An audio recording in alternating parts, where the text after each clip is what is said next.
stochastic process, it is useful. Okay, it is useful in various fields such as in engineering, genetics, statistics, economics, finance, and many things. So what do you mean by this stochastic? This word stochastic, it means basically it is a random or the chance. Okay, so you can think of, as I told you, the stochastic process, you can think of the collection of random variables, okay, indexed by some parameter. That means if I write down these things x of t such that my t is in so I put it in this kind of t. Okay, so for each t, this is indexed by, for each t, xt, this is a random variable. Okay, it's defined on my the probability space omega f and p. Okay, omega f and p. So f is basically the filtration, p is a probability. Okay. Okay. And what do you mean by this capital T? Okay, so we say this is called basically the index set. Okay, this is called the index set. This set, it may be in general it is subset of R. Okay, in general it may not be the case that it's only subset of R, but for our case actually we will restrict on T is subset of R. In particular, we will see that whenever this capital T is my set of natural number, this is nothing but the sequence. No, in that case actually we denote as xn. Okay, because this is xt of omega. No, for each omega is in this omega. Okay, then x of t. So if you vary your t, then you are getting different kind of random variables, different random variables.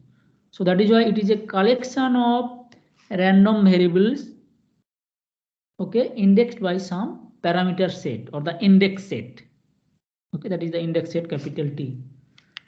And we denote this mathcal S, okay, so that is nothing but the set of values, okay, that is called the state space. The set of values where my xt, okay, takes place. So that means what is your S? S is equal to my x of t such that t is in my capital T. Okay. So you will see that if you consider that my target space, it should be of real line, then your S is subset of R. Okay, it may be RD, RN, and so on, different spaces. But throughout our discussion, we will restrict on S should be subset of also R. Okay, subset of real line. So S is called the state space and T is called the index set. Okay, so depending on that, so as I said that T is subset of R. So sorry, depending on that, we'll classify the stochastic process. That means my S should be continuous or discrete, and this T, it may be continuous or discrete. Okay, so if T is discrete, S is discrete, then we'll say that discrete time, discrete space stochastic process. Okay, discrete time, discrete state space. So similarly, that means you have four classifications, no? 4 classifications. So one, as I said, that discrete time, discrete state space. So in that case, my index set is discrete, okay, and my state space S is equal to S should be discrete. So for example, if you look at say the number of populations, okay, number of populations at the end of the year. Okay, end of the year t. So that means I can think of my st. Okay, so this is a stochastic process st, which denotes the number of populations at end of the year t, where t is in this case t should be, this is the number of year, so it's basically 0 year, 1 year, 2 year, 3 year, and so on. And this is the number of populations. We know that it should be of the discrete. So S is maybe there is no population 1, 2, 3, and so on. Okay, so this is one example, but you can find out many examples. You just go through various books, you will see. Okay, so depending on my index set and the state space, we are classifying the stochastic process. Okay, one is called the discrete time, discrete state space. So now another is basically the discrete time continuous state space. Discrete time continuous state space. Okay, what will be example for that? So if you look at say the price of asset, okay, or the asset price at the close of the trading on say day t. Okay, so the asset price, okay, at the close of trading say on day t. So in that case, you can model these things as a stochastic process my xt such that t belongs to t. Okay, then where s is basically this asset price, no? So generally it should be positive. So I think x such that 0 less equal to x is finite. Okay, and then what will be my index set t? So this is nothing but because at the end of day t, so first day, second day, third day, fourth day, and so on. Okay, so this is discrete time but continuous state space. So accordingly, what we have that continuous time discrete state space.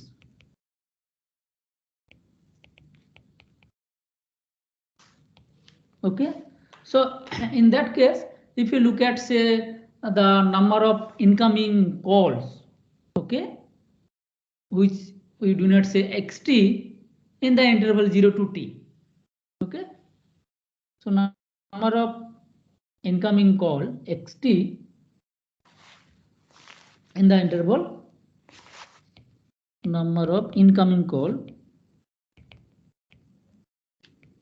denote xt in an interval say 0 to small t. So in that case, what will be your stochastic process? That xt you have, okay, which denotes the number of incoming call, and then what will be my state space s in this case? S should be the total number of incoming calls, so it should be no incoming call, 1 incoming call, 2 incoming call, 3 incoming call, and so on. And then what will be my t? This is should be nothing but 0 continuous time I have, no? So t should be all those t, because this is 0 to t, all those t's are there, 0 less equal to t is finite. Okay, so and then the last possibility is continuous time continuous state space. Okay, so continuous time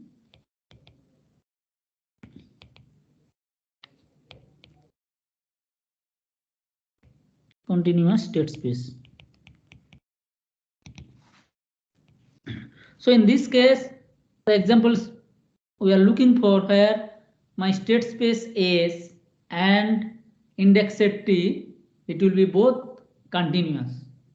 So in particular, if you look at say the stock market index at time T, okay, so the stock market index or the value of the stock market index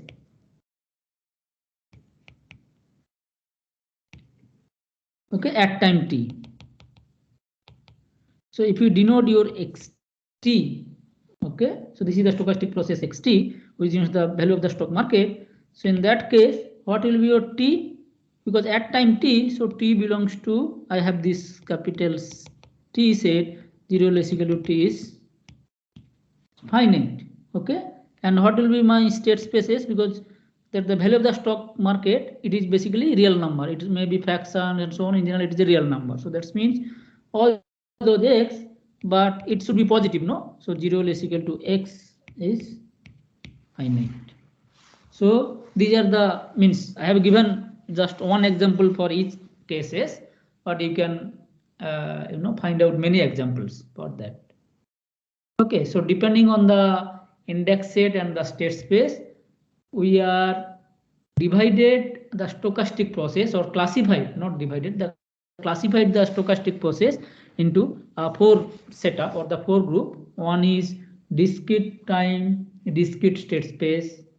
Okay, another is discrete time, continuous state space.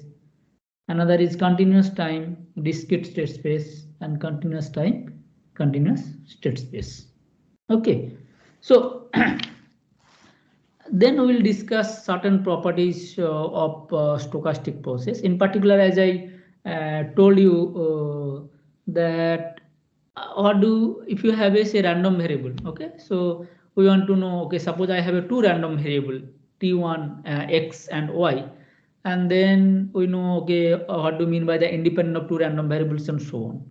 So here, as I told you that for each t it is a random variable and so on. I can also talk about the independence of a stochastic process, because for each t I have a random variable. Okay, so that means if I consider say any finite kind of collections, any finite kind of collection xt1, xt2, xt10 up to say xt of n, so whether they are independent or not and so on. So here actually I try to look at in a same way, that is called the independence. But in this case here we will call something called the independent increments.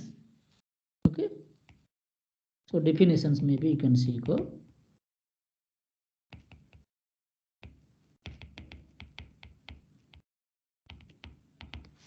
That means independent increments means basically if you look at the increments. Okay, what is the increments? So basically suppose you have 0 to t1, so 0, t1, t2 up to tn, the discrete time points, and then you consider the increments.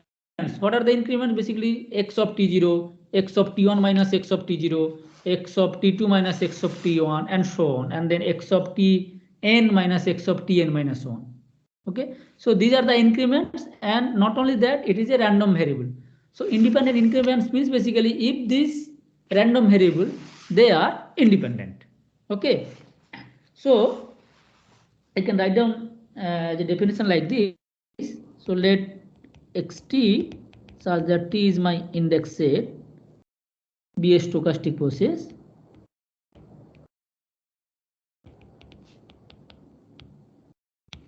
Okay, so we say that it has independent increments if for all t0 less than t1 less than t2 and so on less than t of n, the random variables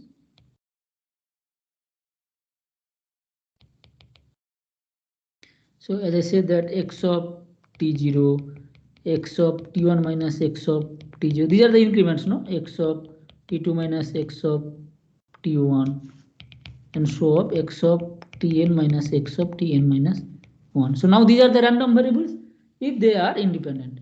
These are the random variables are independent. So see here actually you need to know the concept of probability, no? Because now it is a random variable. Okay, so you have this xn kind of random variable, and this is a capital X, capital Y, capital Z, and so on. Then what do you mean by the independent of two random variables, three random variables, and so on? Okay, so you just look at from here. So you need, that is why you need the knowledge of basic probability. Okay, so I'll come back later on. Okay, so this I have defined for a general stochastic process, just a definition. So whether can we find out certain example where it has a independent increments or not? So that will, I'll come back later whenever we will discuss some particular examples of a stochastic process and so on, and then we will see that whether it satisfies these independent increments or not, and so on. Okay, so but it's like a definitions we are making, and later on actually we try to find out some examples, because you want to define something, but you need to show that okay, there are some processes which satisfy these properties. No, otherwise there is no meaning to define something. Okay. Another is called the stationary increments. Okay, so another definitions I will make it, that is called stationary increment.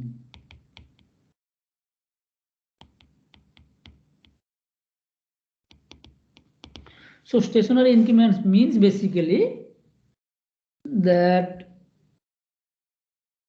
as I told you, that if I consider x of say t1 plus or t2 plus tau minus x of t1 plus tau, this has same distribution. This is the notations, no?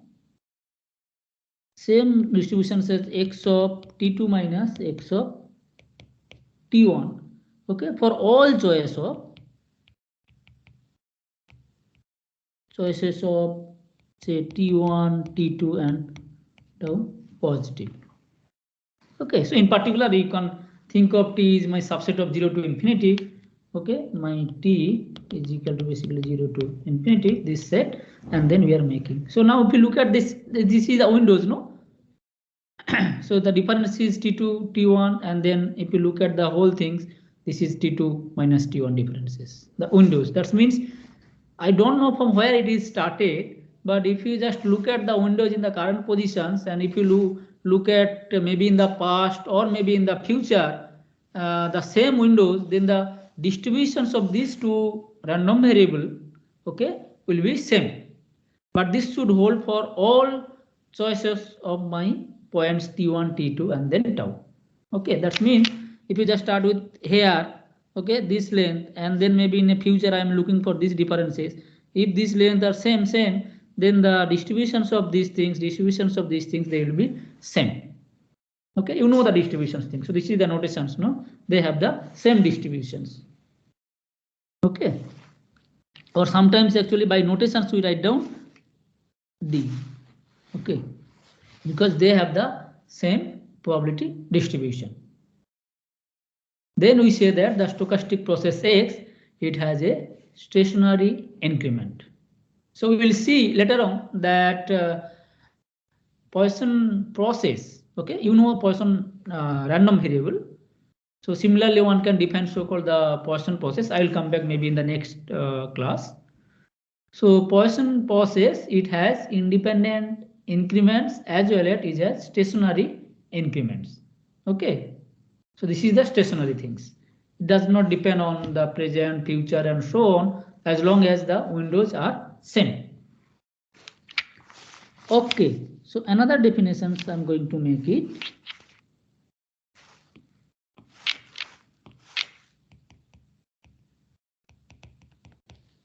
That is called the second order process.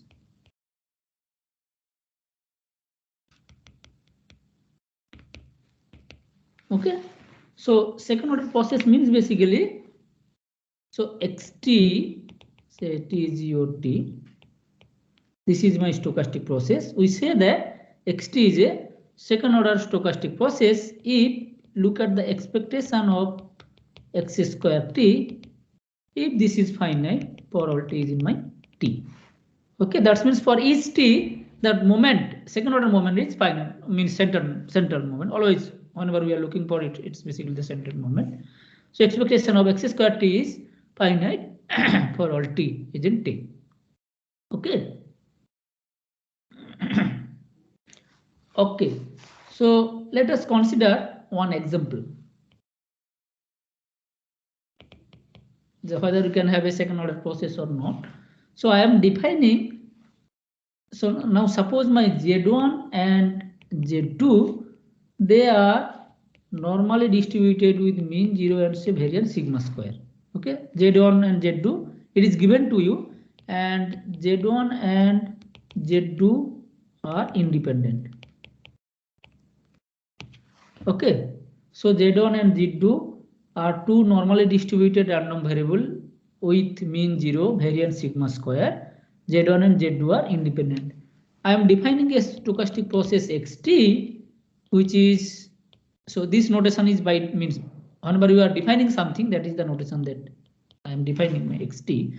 So this is Z1 of cos lambda t plus Z2 of sine say lambda t, where you can think of no t belongs to my r plus means 0 to infinity, and for any lambda in my real life.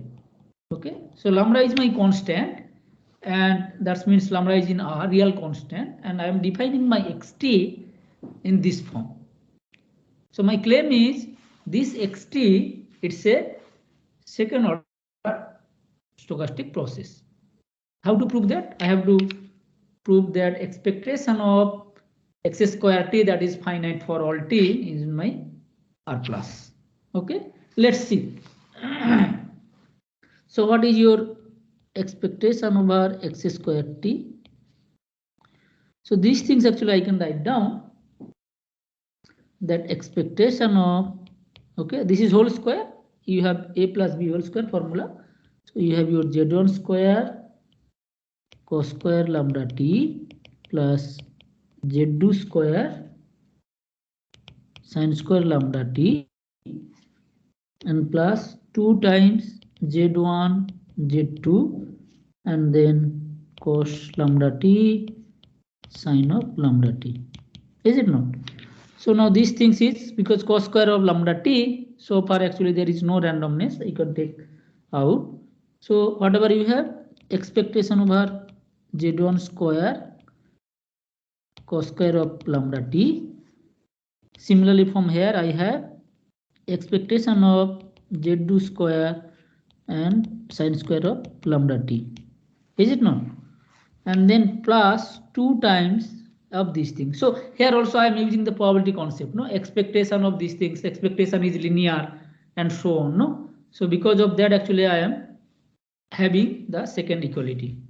And then what I know that z1 and z2 are independent. That means expectation of z1 z2 is same as expectation of z1 expectation of z2. And you have, because this is 2 of cos lambda t sin lambda t, this is sine of maybe 2 lambda t, I can put it directly. And then you have your expectation of z1 z2. So as I said that z1 and z2 they are independent, hence expectation of z1 z2 is same as my these things. Okay, this was because of independent. Okay,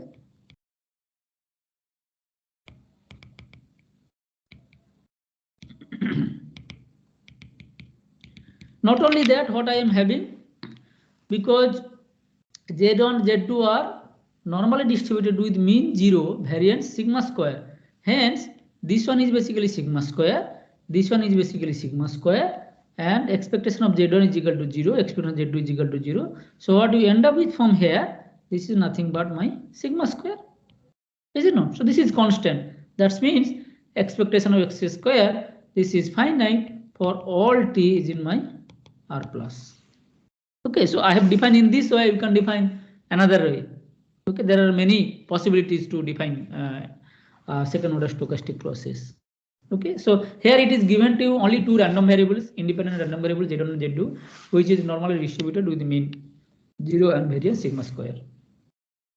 Okay, and then I have created one stochastic process xt so that it has it satisfies this property, means it is a second order stochastic process. Okay, so next we will talk about so-called the covariant stationary process. Okay, so another definitions I will try to make it.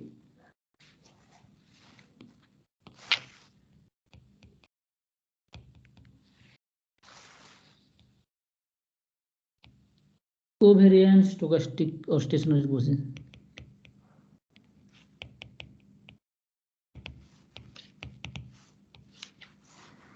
Sometimes it is also called weakly stationary. Okay, it's not the stationary, but sometimes it's called the weakly stationary. What is the definition? So a second order spaces,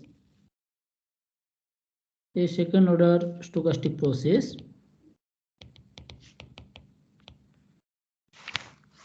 okay, so xt, so far I put as it is t plus, but as you consider maybe r plus and so on. This is called covariant stationary process, provided it should satisfy say the two conditions. So if you look at my mt, which is nothing but my expectation over xt, okay, this is independent of t, is independent of t, because for each t mt, this is nothing but the expectation. So expectation depending on t, in general, because it is expectation of xt. So for each t, it is a random variable expectation you are having, that is a real value things, and then mt. So if it is independent of t, it does not depend on t. And second is what I will try to find out, that if you look at the covariance of for xt and xs, okay, covariance of two process xt and xs, okay, two random variable xt and xs for t of s, it depends only on the difference mode of t minus s for all ts is in my index set t. Okay, so if a second order stochastic process satisfies these two quantity, then we say that it is a covariant stationary process or weakly stationary. Okay, so that means if I ask you that, okay, I am giving you a stochastic process xt, check whether it is a covariant stationary or not.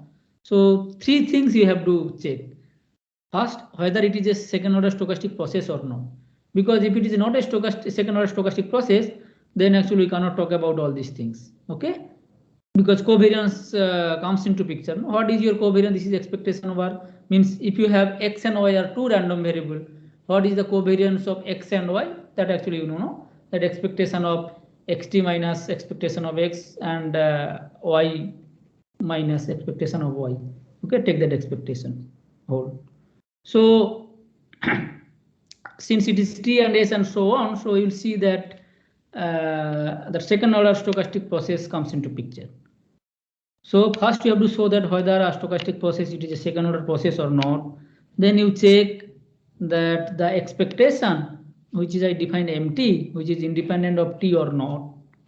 Okay, and then you look at the covariance, whether it depends only on the difference t minus s or not the other things. Okay, only on the difference t and s.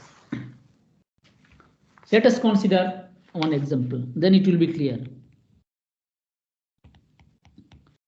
So you will see that, okay, whether there are any other process it will satisfy this or not, that will come back later, because there are many processes which satisfy these things and so on. Okay.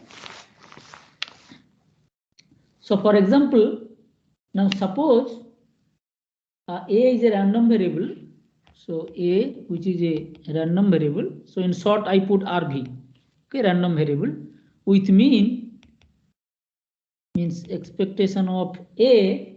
This I put as a m, and then variance I put variance of a. This is my say sigma square. Okay. So a is a random variable with mean m and variance sigma square. Okay, so now we consider the stochastic process xt. I am defining in this form a times sine of eta t plus another phi. Okay, so again t is in my r plus, and what is my phi? Phi, this is uniformly distributed. So u 0 to 2 pi. Okay, uniformly distributed over 0 to 2 pi and independent of a. So now here the two random variables given to you. One is phi, another is a. But phi I know the distributions which is uniformly distributed over 0 to 2 pi.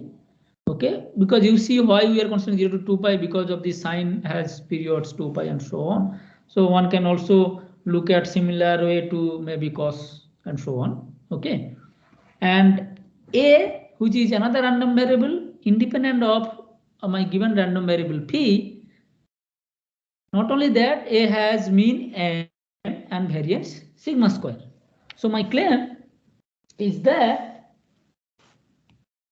claim that xt such that it is defined like this, t belongs to R plus, is covariant stationary. Okay.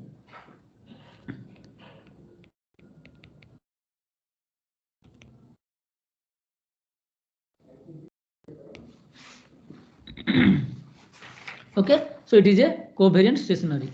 So for that, what you have to show? You have to show basically these things.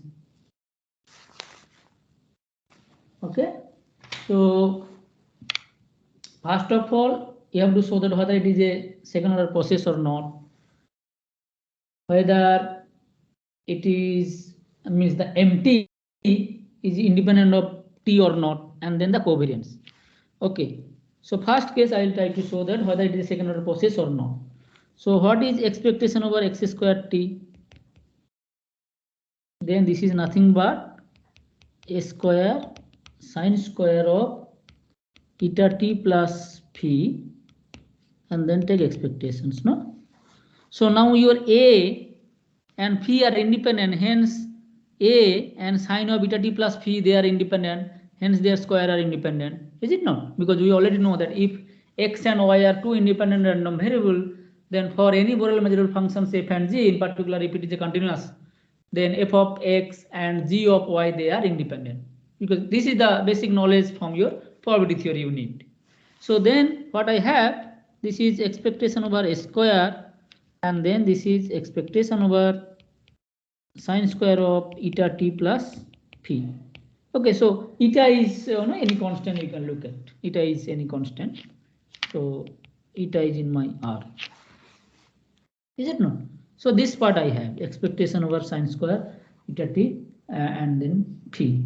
So these things actually what I can write down. So this is expectation of a square. This is nothing but, because since a has mean m, variance sigma square, we know, no, we can calculate from there what is expectation a square. This should be nothing but my sigma square plus m square, and then what you have. Now look at my capital this phi, it is uniformly distributed over 0 to 2 pi. So then this is nothing but 1 by 2 pi 0 to 2 pi, because just look at the density functions of that. You know actually how to integrate, how to take the expectations and so on, no? Because it is uniformly distributed over 0 to 2 pi. So sine of this is eta t plus some theta d theta. No? This part you have. So sine square. So now sine square, you can write down 1 minus cos of 2 theta, no? Sine square theta equal to 1 minus cos 2 theta. So from there what you have, this is sigma square plus m square times 1 by 4 pi, 0 to means 2 sine square you put it, so 2 pi, then you have to divide it by 2, then you have 1 minus cos of 2 eta t plus 2 theta and d theta. Is it not? So now this part actually you will see that whatever you are having, this is nothing but half, and then you calculate this should be your sigma square plus m square by 2. So this is finite, no, for all t. So that means my process where we have defined this xt, which is a times cos of eta t plus phi, it is a second order process. Okay, then what I have to show? I have to show that mt which is my expectation of a time sine of eta t plus phi. Is it no? This part. So this should be what? This should be again expectation over a, and then expectation of what you have basically 2 means phi and a, they are again independent, so I can use this is sine of eta t plus phi. Okay, so now if you just look at this, should be what? This is m by 2 pi 0 to 2 pi sine of eta t plus theta of d theta. Now you know that sine is of period 2 pi, so that means over to this gives you 0. Okay, so this is nothing but the 0. That means it is independent of t, so mt is equal to 0 for all t. So mt is independent of t.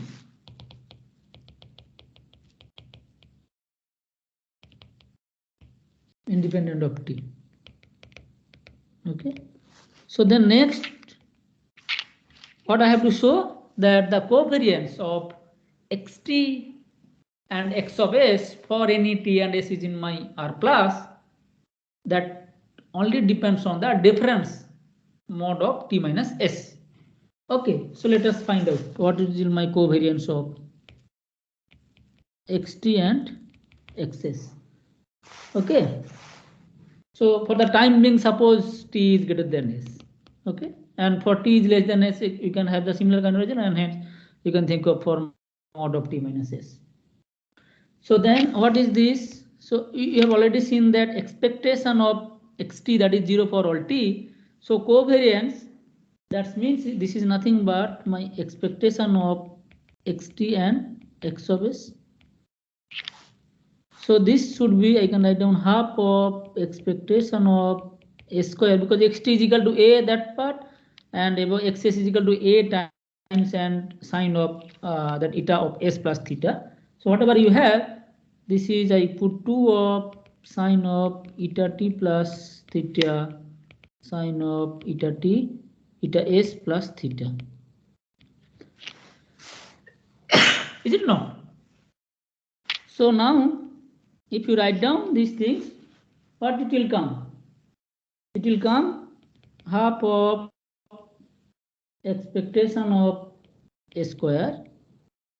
Again, as I say that these a square and then these two things, okay, they are independent. So because this is 2 sine a sine b, you already know that this should be cos of a minus b minus cos of a plus b. So from there what I have, this is expectation of cos of eta of t minus s, okay, and then minus cos of eta of t plus s plus 2 theta. Is it not? So here we are using that formula 2 sine ab is equal to cos of a minus b minus cos of a plus b. And so now there is no randomness, so it is kind of constant you are having, so you can take out. So this is half of expectation over a square, and then you have cos of eta t minus s, and then this one is minus 1 by 2 pi 0 to 2 pi, because this is expectation of cos of eta t plus s plus 2 theta. So this is cos of eta of t plus s plus 2 theta times d theta, because this is phi, no, sorry, this is okay, they all are phi. Okay, so now I have 2 theta because phi is uniformly distributed over 0 to 2 pi. So then whatever you have, so you don't have this part, no, because the total integral here, so it gives you 0. So then you end up with what you end up with from here, half of expectation of a square and then cos of eta t minus s. Isn't it? So that's been so on. So I can put this is same as my mod of t minus. So this implies because if it is s less than t, you can having minus t, but that for the cos actually you can have mod and so on. There is absolutely no problem. And expectation of s square is nothing but your sigma square plus m square. So what you have seen that covariance of xt and xs, this only depends on, okay,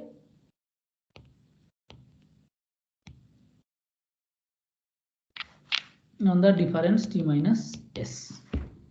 Hence, my stochastic process xt such that t is in my r plus is a covariance stationary process.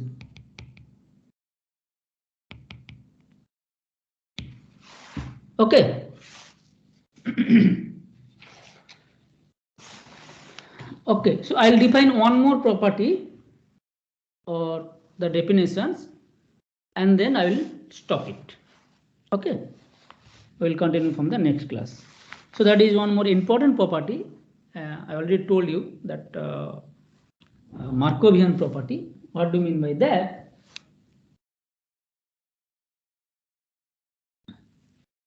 So Markov property or the Markov process. So stochastic process, if it is satisfy the Markovian property, then we show that it is a Markov process. So let xt, say t may be, as I generally put t greater equal to 0 because t is in r plus, so t greater equal to 0, be a stochastic process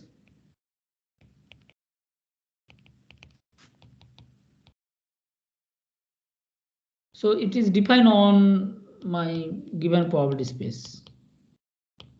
Okay, so omega f p. Then we say that xt is a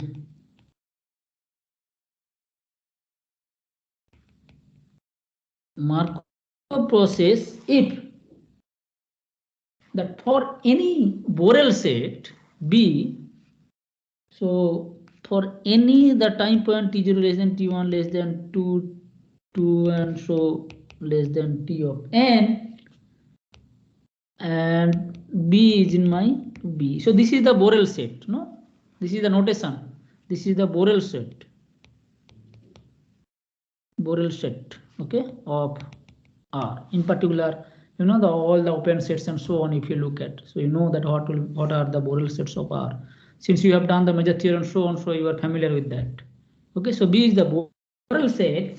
Then what it says that if you look at probability of x of tn, this is in my this set B, given x of t1, x of t2 and x of tn minus 1.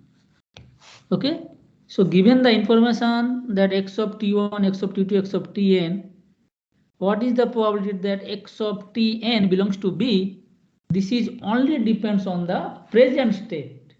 Okay, so basically x of t of n belongs to B given x of tn minus 1. This is the Markov property. That means basically it is independent of the past. You need only the present situation. So if you know the present, then actually you can predict the future. That is the only key. So probability of xtn belongs to E, given all the informations. So if it is a Markov, so this is same as that xtn belongs to B given x of tn minus 1. That is the means the present situation. X of tn minus 1 is the present, and actually we are looking for x of tn, which is the future. What is the probability that this is the same? Okay, so as I say that a Markov process is a process such that given the value xs, the distributions of xt for t greater than s that does not depend on the past value. That means x of u such that u is less than s. Okay, exactly same thing else. That is the we are saying. Okay, because here for all possible type of discrete points actually we are looking for, and for any b is in B, I have this property. Then we show that stochastic process, it is a Markov process. okay, or the Stochastic satisfy the Markovian property. So remark, I am going to show that if a stochastic process, it has a independent increment. So if a stochastic process has independent increments, then it is a Markov process. So it is a definitions I made. Okay. Now it's a remark that it is a kind of the sufficient condition that if a stochastic process has an independent increment, then actually you don't need to check whether it is Markov or not. It's automatically Markov. Okay, it automatically Markov. So in that case, what you have to check whether it has independent increments or not. Okay, how to prove this thing? So basically, sketch of the proof I can say. Now suppose this thing holds for any Borel measurable things and so on. Okay, so in particular, it suffices to show that if you consider this t0 less than t1 and so suppose tn, okay, this is less than t plus s, and all my n greater equal to 1, then if I try to show that my probability of x of t plus s, this is my future, is less than equal to y, given say my x of t, this is t plus s, x of t is equal to my say x, okay, this is the current position xt, then I am looking for x of t plus s, which is the future position, and then all my x of tk, this is suppose it takes the value xk, is a discrete value point, okay, because tk are the discretes, so x it has an image on real line, so this is my xk for all k is equal to 1 to up to n. Okay, so now if I show that this is same as my probability of x of t plus s is less equal to y given xt is equal to x, okay, then we are done, because that is the exactly same as from my previous things. So there for all Borel measurable set, and we are considering tn plus 1 all these discrete things. So here I am considering okay, t plus s, so it is basically sufficient for that. So it suffices to show this part. So now we try to show this one, okay, and for that what I want to use that the independent increment. The stochastic process, it has a independent increment. So look at the left hand side then.